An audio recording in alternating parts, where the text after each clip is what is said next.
एक छोटे से गांव में एक लड़का रहता था। उसके घर की आर्थिक स्थिति बहुत ही कमजोर थी। पिता की मृत्यु हो गई थी। उसकी माँ घर घर जाकर बर्तन मांजकर घर का गुजारा करती थी।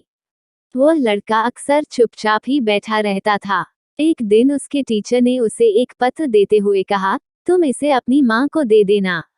उसकी माँ उस पत्र को पढ़कर मन ही मन मुस्कुराने लगी। बेटे ने अपनी माँ से पूछा, माँ इस पत्र में क्या लिखा है?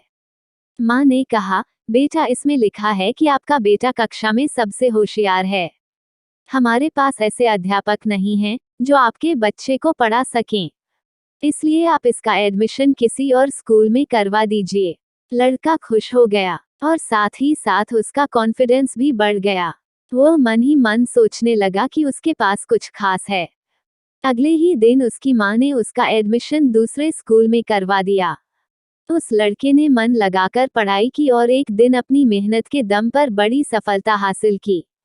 वो लड़का कोई और नहीं, महान वैज्ञानिक एल्बर्ट आइंस्टीन थे। माँ बूढ़ी हो चुकी थी। एक दिन अचानक ही उनकी मृत्यु हो गई। तभी अचानक उन्होंने अपनी माँ की अलमारी खोली और उनके सामानों को देखने लगे।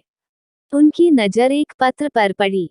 यह वही पत्र था जो उसकी टीचर ने उसकी माँ को देने के लिए दिया था। जाने उस पत्र में क्या लिखा था। उस पत्र में लिखा था कि आपको ये बताते हुए हमें बहुत दुख है कि आपका बेटा पढ़ाई लिखाई में बहुत ही कमजोर है। जिस तरह से इसकी उम्र बढ़ रही है, उस तरह से इसकी बुद्धि का विकास नहीं हो रहा है। इसलिए हम इसे स्कूल से निकाल रहे हैं। आप इसका एडमिशन किसी दूसरे स्कूल में करवा दीजिए, नहीं तो घर में इसे पढ़ाइए। जिस प्रकार पत्र पढ़कर आइंस्टीन की माँ ने अपने बेटे की सोच बदल दी, ठीक उसी प्रकार आप भी अपनी सोच बदल सकते हैं। खुद सोचिए कि वो लड़का तो वही था, फिर वो आइंस्टीन कैसे बना? सिर्फ अपनी सोच से। उन्होंने मान लिया कि वो खास है। हम अपने बारे में क्या सोचते हैं, ये हमारी जिंदगी में बहुत मायने रखता है।